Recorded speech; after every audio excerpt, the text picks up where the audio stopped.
Hello friends, हमारे channel VS online tips में आप सभी लोगों का एक बार फिर से बहुत बहुत स्वागत है। दोस्तों, railway RRB NTPC graduate level का ऑनलाइन एप्लीकेशन फॉर्म स्टार्ट हो गया है। अगर आपका ग्रेजुएशन कंप्लीट हो गया है तो आप रेलवे एनटीपीसी का ऑनलाइन रजिस्ट्रेशन फॉर्म भर पाएंगे। आज की वीडियो में हम जानेंगे कि आप अपने मोबाइल से आरआरबी एनटीपीसी का ऑनलाइन फॉर्म कैसे भरेंगे, फॉर्म भरते समय आपको क्या क्या डॉक्यूमेंट लगेगी, साथ ही आपको कितना फीस लगेगा, आपको पूरा स्टेप टू स्टेप इस वीडियो में बताई जाएगी। आप बिल्कुल फ्री में आप अपने मोबाइल से ही ऑनलाइन फॉर्म भर पाएंगे। तो चलिए वीडियो शुरू करते हैं। दोस्तों, आप यहां पर नोटिफिकेशन देख सकते हैं। रेलवे एनटीपीसी ग्रेजुएट लेवल का ऑनलाइन फॉर्म भरने के संबंध में यहां पर आपको पूरी गाइडलाइन दी गई है। दोस्तों, ऑनलाइन फॉर्म भरने का स्टार्टिंग डेट 21 अक्टूबर से शुरू हो गया है, जिसमें आप अब तक ऑनलाइन फॉर्म सबमिट कर सकते हैं। फॉर्म सबमिट हो जाने के बाद आपका जो एप्लीकेशन फीस है आप जो है 22 नवंबर तक ऑनलाइन यहां पर जमा करा सकते हैं। अगर दोस्तों फॉर्म भरते समय कोई गलती हो गई है तो 23 नवंबर तक आप अपने फॉर्म में करेक्शन यानी सुधार भी कर पाएंगे। अब इस पेज में नीचे आएंगे तो कौन कौन से यहाँ पर पोस्ट आए हुए हैं उसके बारे में आप यहाँ पर पूरी डिटेल देख पाएंगे। टोटल आप यहाँ पर देखेंगे तो 5810 पोस्ट के लिए वैकेंसी जारी की गई है। अब यहाँ पर इस पेज पर नीचे आएंगे तो फीस के बारे में दिया गया है कि आपको कितना फीस लगेगा। अगर दोस्तों आप जनरल या ओबीसी कैटेगरी के कैंडिडेट हैं तो यहाँ पर आपको 500 रुपये फीस लगेगा। वहीं अगर आप SC ST या जो है PWD कैटेगरी के कैंडिडेट हैं तो यहाँ पर आपको जो है 250 रुपये का पेमेंट लगेगा। लेकिन आपको बता दूं कि जब आप रेलवे का एग्जाम देंगे, जब आप जो है एग्जाम में शामिल होंगे तो ये जो फीस है आपको वापस कर दिया जाता है। तो इस प्रकार से आप यहाँ पर जो है फीस के बारे में डिटेल देख पाएंगे। अब चलिए जान लेते हैं कि आपको फॉर्म को कैसे फिल करना है। दोस्तों, रेलवे का ऑनलाइन फॉर्म फिल करने के लिए सबसे पहले आप अपने मोबाइल के कोई भी ब्राउजर को ओपन कर लीजिए। सर्च के ऑप्शन पर आकर आपको आरआरबी अप्लाई लिख के सर्च करना है। आप यहाँ पर कोई भी साइट को ओपन कर सकते हैं या आरआरबी या बिलासपुर लिख के भी सर्च करेंगे तो इस प्रकार से आरआरबी बिलासपुर की साइट आ जाएगी। यहाँ पर क्लिक करेंगे तो आपके सामने इस प्रकार से वेबसाइट ओपन हो जाता है।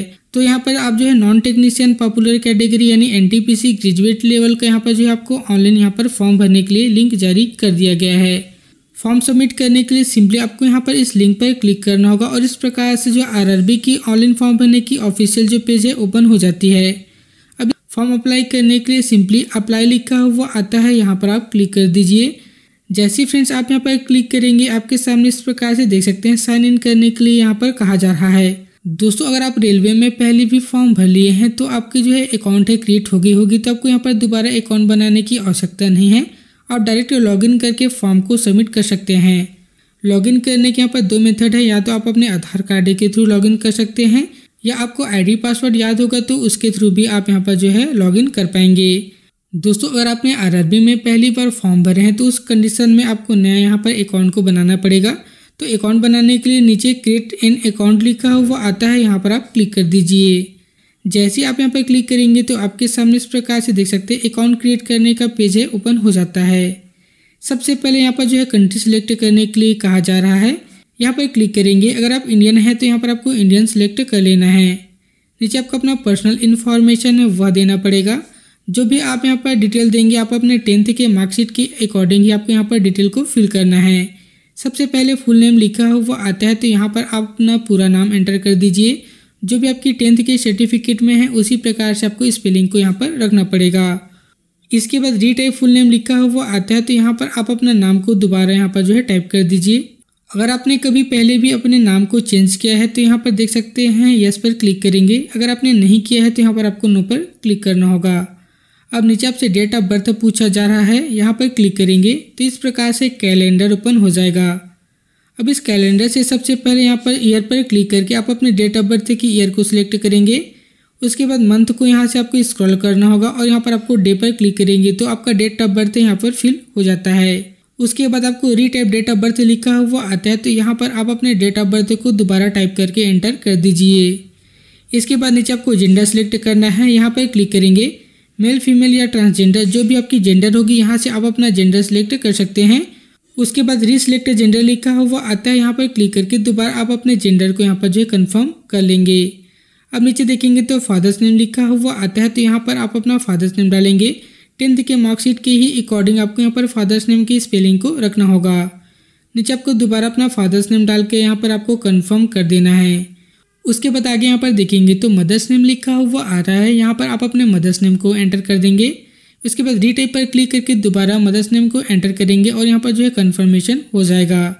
अब नीचे आएंगे तो आपसे ईमेल आईडी मांगी जा रही है, तो यहाँ पर आप अपना ईमेल आईडी एंटर कर दीजिए। ईमेल आईडी एंटर कर लेने के बाद नीचे जनरेट ईमेल ओटीपी लिखा हुआ आता है, यहाँ पर क्लिक करेंगे। जीमेल ओपन करेंगे तो वहाँ से आपको मेल पे ओटीपी देखने को मिल जाएगी। उस ओटीपी को आपको यहाँ पर एंटर कर लेना है। इसके बाद यहाँ पर देखेंगे तो आपका ओटीपी है वेरीफाई हो जाता है। अब नीचे आपको मोबाइल नंबर को वेरीफाई कराने के लिए नीचे आप अपना मोबाइल नंबर को एंटर कर देंगे। इसके बाद जनरेट मोबाइल ओटीपी लिखा हुआ आता है, यहाँ पर क्लिक करेंगे तो आपके मोबाइल नंबर पर ओटीपी चला जाएगा। उस ओटीपी को यहाँ पर एंटर करके मोबाइल नंबर को भी आपको वेरीफाई कर लेना है। इसके बाद दोस्तों यहाँ पर देखेंगे तो आपको आईडी का वेरिफिकेशन मांगा जाता है। या तो आप अपने डिजिलॉकर के थ्रू यहाँ पर जो है वेरीफाई कर सकते हैं, या आप अपने आधार कार्ड नंबर के थ्रू भी यहाँ पर वेरीफाई कर पाएंगे। अगर आपके पास ये दोनों ऑप्शन नहीं है तो आपको जो है आई डोंट हैव आधार पर क्लिक करके अदर ऑप्शन को भी सिलेक्ट कर सकते हैं।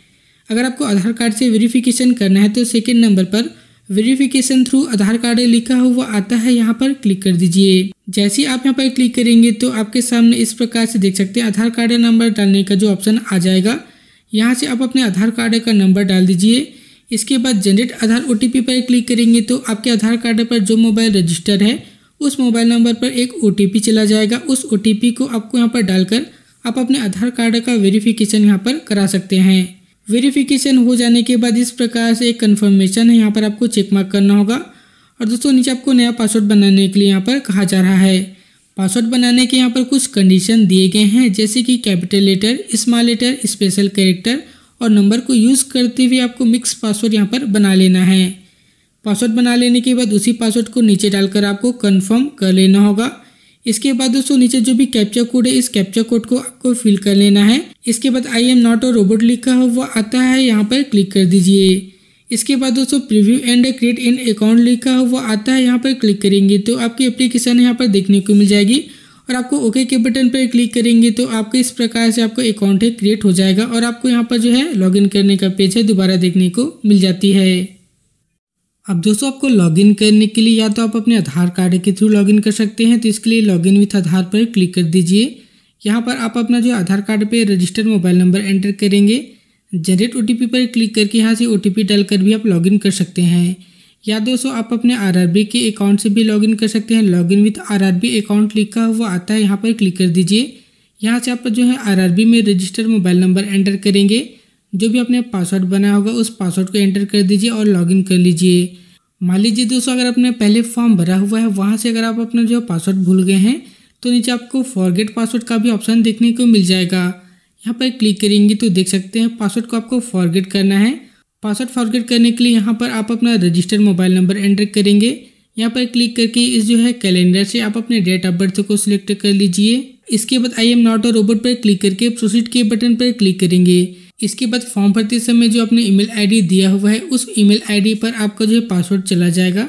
तो आपको मेल को ओपन करके पासवर्ड को आपको जो है चेक कर लेना होगा।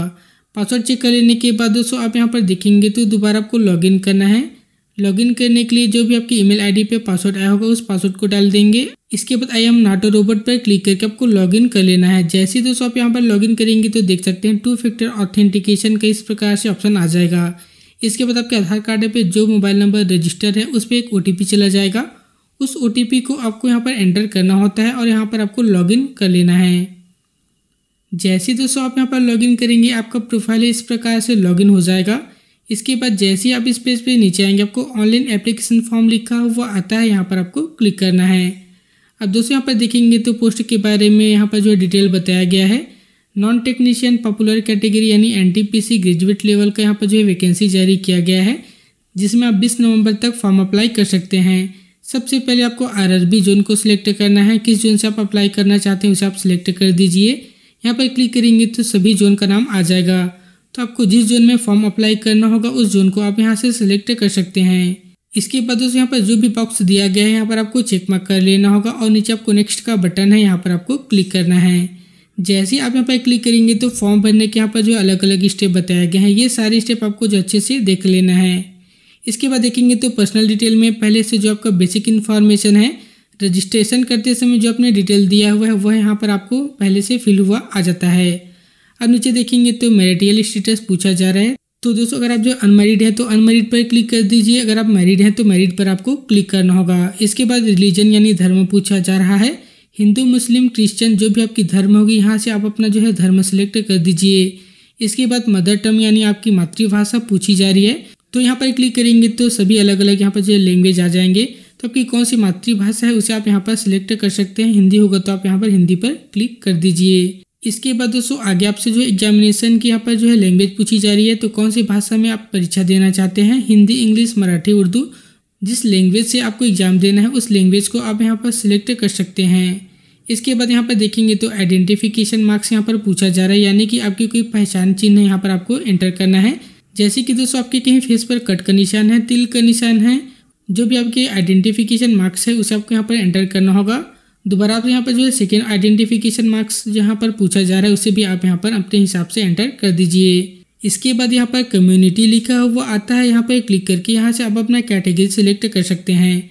देख सकते हैं जनरल, SC ST OBC जो भी आपकी कैटेगरी होगी यहाँ से आप अपना कैटेगरी को सिलेक्ट कर दीजिए। अगर आप SC ST या OBC कैटेगरी के कैंडिडेट है तो यहाँ पर देख सकते हैं इस प्रकार से आपके सामने SC ST या OBC की जो सेंट्रल कास्ट सर्टिफिकेट है उसकी यहाँ पर जो आपको डिटेल पूछी जाती है। तो अगर आपका सेंट्रल कास्ट सर्टिफिकेट नहीं बना हुआ है तो सबसे पहले आप जो सेंट्रल कास्ट सर्टिफिकेट बनवा लीजिए। इसके बाद नीचे I understand and I agree लिखा हुआ आता है, यहाँ पर आपको क्लिक करना होगा। दोस्तों अब यहाँ पर देख सकते हैं अगर आप OBC कैटेगरी के कैंडिडेट हैं तो यहाँ पर जो है क्रीमी लेयर में आते हैं या नॉन क्रीमी लेयर में, उसे आपको यहाँ पर सिलेक्ट कर लेना है। अगर आप क्रीमी लेयर के अंतर्गत आते हैं तो यहाँ पर आपको सर्टिफिकेट का डिटेल डालने की आवश्यकता नहीं है। अगर आप नॉन क्रीमी लेयर के अंतर्गत आते हैं तो यहाँ पर आपको सर्टिफिकेट का डिटेल है उसे आपको फिल करना पड़ेगा। अब यहाँ पर देखेंगे तो नेम आप यहाँ पर कास्ट लिखा हुआ आता है, तो आपकी जो भी जातीय प्रमाण पत्र होगा उसमें आपकी जो भी कास्ट होगी, जो भी यहाँ पर कास्ट लिखा हुआ आता है उसे आप यहाँ पर एंटर कर दीजिए। इसके बाद यहाँ पर देखेंगे तो सर्टिफिकेट नंबर लिखा हुआ आ रहा है, तो आपके जातीय प्रमाण पत्र में जो भी सर्टिफिकेट की नंबर होगी उसे आपको यहाँ पर एंटर कर लेना होगा। इसके बाद सर्टिफिकेट इश्यू अथॉरिटी लिखी हुई आती है, तो आपकी सर्टिफिकेट किसके द्वारा जारी किया गया है उसे इस लिस्ट से आपको सिलेक्ट कर लेना है। जैसे कि यहाँ पर देखेंगे तो तहसीलदार, सब डिविजनल ऑफिसर जो भी है आप यहाँ पर जो है सिलेक्ट कर सकते हैं। आपके जातीय प्रमाण पत्र में जिस अधिकारी का सील लगा होगा उसे आप यहाँ पर सिलेक्ट कर सकते हैं। इसके बाद दोस्तों देखेंगे तो आपकी जो कास्ट सर्टिफिकेट है कौन से राज्य से इशू हुआ है उसे आप यहाँ पर सिलेक्ट कर सकते हैं। इसके बाद कौन से डेट पर इशू हुआ है उसे यहाँ पर जो है क्लिक करेंगे, कैलेंडर ओपन हो जाएगा। तो दोस्तों यहाँ पर आपको केवल 2025 का ही ऑप्शन देखने को मिलता है। अगर जो है आपकी कास्ट सर्टिफिकेट 1 साल पुरानी है तो यहाँ पर वैलिड नहीं है। आपकी सेंट्रल कास्ट सर्टिफिकेट 1 साल के अंतर्गत बनी होगी, वही सर्टिफिकेट यहाँ पर वैलिड होता है। यहाँ पर क्लिक करके कौन से डेट पर आपकी सर्टिफिकेट इशू हुआ है उस डेट को आप यहाँ से सिलेक्ट कर सकते हैं। इसके बाद आगे देखेंगे तो आपको यहाँ पर जो पोस्टल एड्रेस यानी आपका एड्रेस पूछा जा रहा है। सबसे पहले यहाँ पर आप अपने प्रेजेंट एड्रेस को एंटर कर देंगे। यहाँ से क्लिक करके सबसे पहले स्टेट सेलेक्ट करेंगे, उसके बाद डिस्ट्रिक्ट सेलेक्ट करेंगे और एड्रेस लिखा हुआ आता है, यहाँ पर आप अपना पूरा एड्रेस डाल दीजिए। जैसे कि आसपास के गली मोहल्ले का नाम, कौन से एरिया पे रहते हैं, कौन से रोड पे रहते हैं, यहाँ पर उसका पूरा डिटेल दे सकते हैं। इसके बाद यहाँ पर देखेंगे तो मेजर टाउन या मेजर सिटी लिखा हुआ आता है, तो दोस्तों आपके आसपास के एरिया में जो भी बड़ा सिटी होगा उसका नाम आप यहाँ पर एंटर कर दीजिए। इसके बाद नीचे पिन कोड लिखा हुआ आ रहा है, यहाँ पर आप अपना पिन कोड डाल देंगे। अगर आपका परमानेंट एड्रेस अलग होगा तो उसे भी आप यहाँ पर एंटर कर दीजिए। अगर आपका प्रेजेंट और परमानेंट एड्रेस दोनों सेम है तो नीचे आके इस बॉक्स पर आपको टिक मार्क करना होगा और एड्रेस यहाँ पर फिल हो जाएगा। इसके बाद दोस्तों नीचे सेव का ऑप्शन है, यहाँ पर क्लिक करेंगे तो आपका जो डेटा है सेव हो जाएगा। इसके बाद आपको नेक्स्ट के बटन पर क्लिक करना है। जैसे आप नेक्स्ट के बटन पर क्लिक करेंगे तो आपके सामने यहाँ पर जो है सेकेंड स्टेप है आ जाएगा। अब दोस्तों यहाँ पर जो एक्स सर्विसमैन के बारे में पूछा जा रहा है, अगर आप एक्स सर्विसमैन होंगे तो यस पर क्लिक कर सकते हैं, अदरवाइज यहाँ पर आपको नो पर क्लिक करना है। अगर आप जो है PWD कैंडिडेट हैं तो उस कंडीशन में यस पर क्लिक करके आप अपना जो है PWD की पूरा डिटेल दे सकते हैं, अदरवाइज यहाँ पर आप नो पर क्लिक कर सकते हैं। आगे पूछा जा रहा है कि अगर आप जो है गरीबी रेखा के अंतर्गत आते होंगे तो यहाँ पर आपको यस पर क्लिक कर देना है और गरीबी रेखा के बारे में यहाँ पर आपको डिटेल मांगा जाएगा, उसे आपको फिल करना है। अगर आप गरीबी रेखा के अंतर्गत नहीं आते तो यहाँ पर आपको सिंपली नो पर क्लिक करना होगा। आगे पूछा जा रहा है कि क्या आप जो है रेलवे के कर्मचारी हैं, तो अगर आप रेलवे के कर्मचारी होंगे तो यस पर क्लिक कर सकते हैं, नहीं है तो यहाँ पर आपको नो पर क्लिक करना होगा। जैसे यहाँ पर नो पर क्लिक करेंगे तो आपसे अदर एम्प्लॉयमेंट डिटेल पूछा जा रहा है, तो अगर आप कहीं भी जॉब करते हैं तो उसे आपको सिलेक्ट करना है। जैसे यहाँ पर क्लिक करेंगे तो स्टेट गवर्नमेंट, सेंट्रल गवर्नमेंट जहाँ भी आप जॉब करते होंगे उसे आप यहाँ पर सिलेक्ट कर सकते हैं। अगर आप कहीं जॉब नहीं करते तो यहाँ पर आपको नॉट एप्लीकेबल पर क्लिक करना होगा। इसके बाद आगे देखेंगे तो आपका बैंक अकाउंट का डिटेल यहाँ पर मांगा जाता है, यानी कि जो आप एग्जाम देंगे तो जो आपकी फीस है रिफंड की जाती है, तो उस फीस जो है कौन से अकाउंट पर आपको रिफंड लेना है उसके बारे में यहाँ पर आपको डिटेल देना है। सबसे पहले यहाँ पर देखेंगे तो अकाउंट होल्डर नेम लिखा हुआ आता है, तो आपके जो बैंक अकाउंट पर नाम होगा उसे आप यहाँ पर एंटर कर दीजिए। इसके बाद यहाँ पर अकाउंट नंबर पूछा जा रहा है, तो आप अपने बैंक का अकाउंट नंबर यहाँ पर आपको एंटर कर देना होगा। साथ ही आपको दोबारा यहाँ पर जो अकाउंट नंबर को कंफर्म कर लेना है। इसके बाद यहाँ पर देखेंगे तो IFSC कोड यहाँ पर मांगी जा रही है, तो आपके बैंक पे जो भी IFSC कोड आपके फ्रंट पेज पे रहता है उसे आप यहाँ पर एंटर कर देंगे और कंटिन्यू पर क्लिक करेंगे तो जो यहाँ पर जो बैंक का जो एड्रेस है ऑटोमेटिक यहाँ पर फिल हो जाएगा। इसके बाद दोस्तों सेव के बटन पर क्लिक करेंगे और नेक्स्ट के बटन पर क्लिक करेंगे तो आपका जो अगला स्टेप है इस प्रकार से ओपन हो जाएगा। अब दोस्तों अगले स्टेप में आपको जो क्वालिफिकेशन का डिटेल यहाँ पर जो पूछा जा रहा है, तो सबसे पहले 10th का अगर आपने फॉर्म भरा होगा तो इस प्रकार से जो डिटेल है देखने को मिल जाता है, तो इसे आपको अपडेट करना होता है। यहाँ पर आप क्लिक करके अपडेट कर सकते हैं। या जो है नया, अगर आप नया फॉर्म भर रहे हैं तो यहाँ पर आपको 10th का डिटेल है उसे फिल करना पड़ेगा। सबसे पहले यहाँ पर मैट्रिकुलेशन उसे आपको सिलेक्ट कर लेना है। स्टेट लिखा हुआ आता है, तो आप कौन सी स्टेट से 10th पास किए हुए हैं उस स्टेट को सिलेक्ट कर लीजिए। कौन से जिले से किए हुए हैं तो उस यहाँ पर जिला सिलेक्ट करेंगे। कौन से बोर्ड से किए हुए हैं उस बोर्ड का नाम लिखेंगे, जैसे छत्तीसगढ़ बोर्ड या जो है सेंट्रल बोर्ड। जिस बोर्ड से आपने 10th किया होगा उस बोर्ड का नाम आपको यहाँ पर एंटर कर देना है। साथ ही यहाँ पर कौन से डेट पर आपने जो 10th पास किया होगा उस डेट को आप यहाँ से इस कैलेंडर से सिलेक्ट कर लीजिए। इसके बाद यहाँ पर 10th का रोल नंबर एंटर करेंगे। साथ यहाँ पर 10th का सीरियल नंबर है उसे आप एंटर कर दीजिए। ये सारा डिटेल आपके 10th के सर्टिफिकेट पर मिल जाएगा। इसके बाद नीचे ऐड का बटन है, यहाँ पर क्लिक करेंगे तो आपका सर्टिफिकेट है ऐड हो जाता है। अगर आप अपने 10th के सर्टिफिकेट को अपडेट करना चाहते हैं तो यहाँ पर क्लिक करेंगे। इसके बाद यहाँ पर 10th के सर्टिफिकेट के सीरियल नंबर को एंटर करेंगे और अपडेट पर क्लिक कर दीजिए, तो आपका 10th का सर्टिफिकेट है यहाँ पर अपडेट हो जाता है। इसके बाद दोस्तों आगे देखेंगे तो आपको बैचलर डिग्री यानी आप अपने ग्रेजुएशन किए होंगे उसका डिटेल आपको यहाँ पर एंटर करना है। सबसे पहले क्वालिफिकेशन पर क्लिक करके आपको बैचलर डिग्री को सिलेक्ट कर लेना है। इसके बाद दोस्तों यहाँ पर देखेंगे तो यहाँ पर जो सब्जेक्ट पूछा जा रहा है, तो आपने जो BSc किया हुआ है, BA किया हुआ है या जो है BCom किया हुआ है उसे आप यहाँ पर एंटर कर दीजिए। इसके बाद यहाँ से स्टेट सिलेक्ट करेंगे। कौन सी स्टेट से आपने जो है ग्रेजुएशन किया हुआ है उस स्टेट को सिलेक्ट कर लीजिए। इसके बाद डिस्ट्रिक्ट सिलेक्ट करने के लिए कहा जा रहा है, तो कौन से जिले से आपने ग्रेजुएशन किया हुआ है उस जिले को यहाँ से सिलेक्ट कर दीजिए। कॉलेज या यूनिवर्सिटी का नाम पूछा जा रहा है, तो यहाँ से आप अपने कॉलेज या यूनिवर्सिटी का नाम एंटर कर देंगे। इसके बाद डेट ऑफ पासिंग लिखा हुआ आता है, तो कौन से डेट पर आपने अपना ग्रेजुएशन कंप्लीट किया हुआ है उस डेट को आपको यहाँ से कैलेंडर से सिलेक्ट कर लेना होगा। इसके बाद पूछा जा रहा है कि क्या आप जो है हिंदी या जो इंग्लिश टाइपिंग आपको आती है, तो अगर आपको हिंदी या इंग्लिश टाइपिंग अगर आपको आती है तो यहाँ पर आपको यस के ऑप्शन पर क्लिक करना है। इसके बाद नीचे ऐड का बटन है, यहाँ पर क्लिक करेंगे तो इस प्रकार से आपके ग्रेजुएशन का डिटेल है यहाँ पर ऐड हो जाएगा। इसके बाद दोस्तों नीचे आपको सिंपली नेक्स्ट के बटन पर क्लिक करेंगे तो आपके सामने अगला स्टेप है यहाँ पर आ जाएगा। अब दोस्तों अगले स्टेप में आप यहाँ पर देखेंगे तो आपको यहाँ पर जो फोटो और सिग्नेचर अपलोड करने के लिए कहा जा रहा है। अब दोस्तों यहाँ पर आप अपने फोटो का सैंपल यहाँ पर चेक कर सकते हैं। यहाँ पर क्लिक करेंगे, कुछ इस प्रकार से क्रॉस लिखा हुआ आता है। इस प्रकार से फोटो आपको यहाँ पर कैप्चर नहीं करना है, बल्कि यहाँ पर देखेंगे तो राइट लिखा हुआ आता है। इस प्रकार से आपको फोटो को लाइव यहाँ पर जो आपको कैप्चर करना पड़ेगा। फोटो कैप्चर करने के लिए नीचे देखेंगे तो कैप्चर लाइव इमेज लिखा हुआ आता है, यहाँ पर क्लिक करेंगे। फोटो कैप्चर करने से संबंधित इस प्रकार से देख सकते हैं आपके सामने यहाँ पर जो जानकारी दिया गया है। आपको अपने फोटो कैप्चर करते समय ऐसे जगह पर चले जाना है जहाँ आपके चेहरे पर प्रॉपर लाइट आ रही हो, साथ ही आपके पीछे का बैकग्राउंड यहाँ पर प्लेन होनी चाहिए। आप किसी दीवार पर जाकर फोटो कैप्चर करा सकते हैं। फोटो कैप्चर करने के लिए आप अपने आँख को 2 या 3 बार ब्लिंक करेंगे तो आपका फोटो यहाँ पर कैप्चर हो जाएगा और अपलोड हो जाएगा। अगर दोस्तों आप अपने मोबाइल से यहाँ पर जो फोटो को कैप्चर करना चाहते हैं तो capture live image from mobile लिखा हुआ आता है, यहाँ पर आप क्लिक कर दीजिए। अब जैसे ही आप यहाँ पर क्लिक करेंगे तो आपके सामने इस प्रकार से देख सकते हैं एक QR कोड है यहाँ पर आ जाएगा। अब इस QR कोड को आपको अपने जो है मोबाइल के QR कोड स्कैनर से जाकर स्कैन कर लेना है। स्कैन करने के बाद दोस्तों आपको एक वेबसाइट पर जो है रिडायरेक्ट कर दिया जाएगा। अब यहाँ पर आपको लॉगिन करने के लिए कहा जाता है। यहाँ पर आप अपना मोबाइल नंबर एंटर करके आप अपने जो है प्रोफाइल को लॉगिन कर लेंगे। लॉगिन करने के बाद यहाँ पर देखेंगे तो आपका जो ब्राउजर है, जो भी यहाँ पर परमिशन मांगा जाता है, आपको सारे परमिशन को अलाउ करेंगे तभी आपके मोबाइल का कैमरा है ओपन हो पाएगा। यहाँ पर देखेंगे तो सारे परमिशन आपको यहाँ पर अलाउ करने के लिए कहा जा रहा है, इसे आप अलाउ कर दीजिए।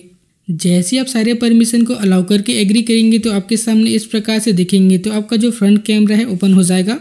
अब यहाँ पर देखेंगे तो आपके सामने इस प्रकार से एक गोल निशान दिया गया है। इस गोल निशान पर दोस्तों आप अपने चेहरे को अच्छे से यहाँ पर एडजस्ट कर लीजिए। इस गोल निशान पर चेहरे को आपको एडजस्ट कर लेने के बाद आप अपने आँख को 2 या 3 बार ब्लिंक करेंगे तो आपका फोटो है यहाँ पर कैप्चर हो जाएगा। फोटो कैप्चर हो जाने के बाद यहाँ पर देखेंगे तो आपका फोटो है ऑटोमेटिक यहाँ पर अपलोड हो जाता है और आपको यहाँ पर कुछ भी करने की आवश्यकता नहीं है। आप इसी तरीके से लाइव फोटो को यहाँ पर जो है अपलोड कर पाएंगे। फोटो कैप्चर हो जाने के बाद यहाँ पर देखेंगे तो आप अपने यहाँ पर सिग्नेचर को अपलोड कर दीजिए। सिग्नेचर के साइज देखेंगे तो 30 KB से लेकर यहाँ पर जो 49 KB की भी होनी चाहिए।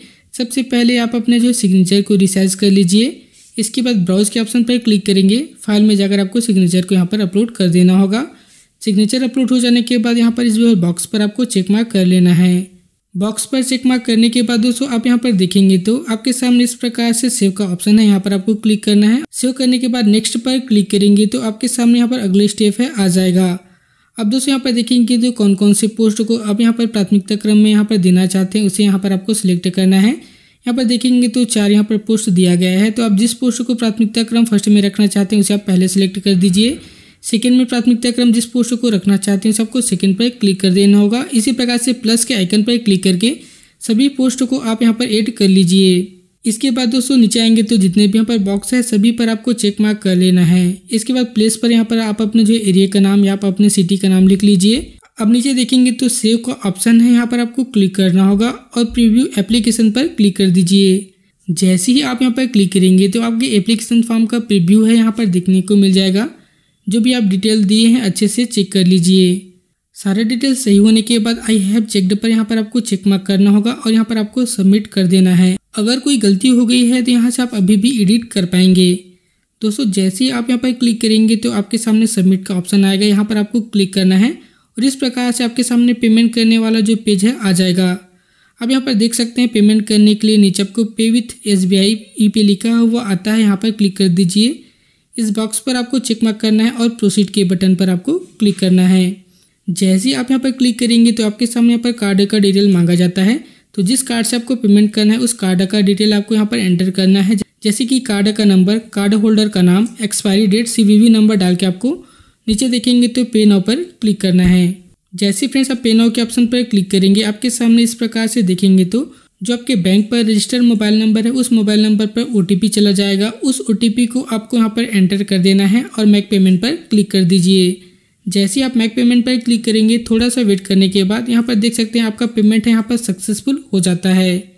इसके बाद चाहे तो इस जो है पेमेंट रिसिप्ट का आपको प्रिंट भी ले लेना है। प्रिंट के बटन पर क्लिक करके इसे आप जो है सेव कर दीजिए। आपका पेमेंट रिसिप्ट है आपके मोबाइल पर सेव हो जाएगा। इसके बाद यहाँ पर बैक के बटन पर क्लिक करेंगे तो देख सकते हैं आपका फॉर्म यहाँ पर सक्सेसफुल सबमिट हो गया है। दोस्तों फॉर्म को प्रिंट करने के लिए व्यू एप्लीकेशन के नीचे यहाँ पर जो एक आई का आइकन है यहाँ पर आपको क्लिक करना है। जैसे ही आप यहाँ पर क्लिक करेंगे तो आपका एप्लीकेशन फॉर्म है आपके मोबाइल पर यहाँ पर डाउनलोड हो जाएगा। आप यहाँ पर पूरा डिटेल चेक कर पाएंगे।